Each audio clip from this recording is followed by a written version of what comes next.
നിങ്ങൾക്ക് ഇങ്ങനെ ക്യാൻസർ രോഗിയാണെങ്കിൽ നിങ്ങൾക്ക് ഇന്ന് ഹർത്താലാന്ന് നടത്തില്ല, നിങ്ങൾക്ക് ഇന്നലെ പോകാമായിരുന്നല്ലോ, അല്ലെ നാളെ പോകാമല്ലോ എന്ന് പറഞ്ഞു. ഇതാണ് വലിയ കുറ്റമായി. ക്യാൻസർ രോഗിയാണെന്ന് അറിഞ്ഞിട്ടും തട്ടിക്കയറി. വലിയൊരു കുറ്റമായിട്ട് മനോരമ അത് പ്രചരിപ്പിക്കുക. അതിന് ഭയങ്കരമായ എല്ലാവരും ഏറ്റെടുത്തു. കാരണം അത് ഒരു കണികയ്ക്ക് വേണ്ടി കാത്തിരിക്കുകയാണ്. വേറെ ഒന്നും പറയാനില്ല. അതെ അതെ, ഒന്നും എടുത്തു കാട്ടാനില്ല. അപ്പൊ ഇതൊരു വലിയ കഥയായിട്ടങ്ങ് പറയും. ഈ കഥ ഇങ്ങനെ വ്യാപകമായി പ്രചരിപ്പിക്കപ്പെടുന്നു. ഇത് കാണുന്ന കോടതി അവധിക്കാല കോടതിയാണെന്ന് പറഞ്ഞു.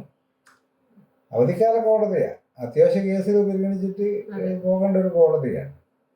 അവർ സുവമോട്ടോ സ്വമേധയാ ഹർത്താൽ ആഹ്വാനം ചെയ്തവർ, ഹർത്താൽ നിരോധിച്ചിട്ടുണ്ട്, ഹർത്താൽ ആഹ്വാനം ചെയ്തവർക്കെതിരെ നോട്ടീസ് അയക്കാൻ എന്നാല് 3 മണിക്കകം സർക്കാരിനോട് പോലീസിനോട് റിപ്പോർട്ട് ഹാജരാക്കാൻ ആവശ്യപ്പെട്ടു.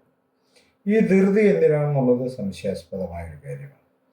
കാരണം കേരളത്തിൽ ആദ്യത്തെ ഹർത്താലല്ല ഈ നടന്നത്. ഇതിനു മുൻപ് ഹർത്താൽ നടന്നിട്ടുണ്ട്. വളരെ വലിയ തോതിൽ പബ്ലിക് പ്രോപ്പർട്ടി നശിപ്പിച്ചിട്ടുണ്ട്, ആളെ കൊന്നിട്ടുണ്ട്, പോലീസ് ഡ്രൈവറെ കൊന്നിട്ടുണ്ട്, പോലീസ് ജീപ്പുകൾ കത്തിച്ചിട്ടുണ്ട്, KSRTC ബസ്സുകൾ ഡസൻ കണക്കിന് എറിഞ്ഞുടച്ചിട്ടുണ്ട്, രോഗികൾ ആശുപത്രിയിൽ എത്താതെ മരിച്ചിട്ടുണ്ട്, സ്ത്രീകൾ വഴിയിൽ പ്രസവിച്ചിട്ടുണ്ട്. ഇത്രയും ഭീകരത നടന്നൊരു സ്ഥലത്താണ് ഈ ബസ്സിൽ കയറി വന്ന ക്യാൻസർ രോഗി വന്ന് തട്ടിക്കയറിയപ്പോൾ അയാളോട് മറുപടി പറഞ്ഞത് വലിയൊരു കുറ്റമായി ആരോപിക്കപ്പെടുന്നത്.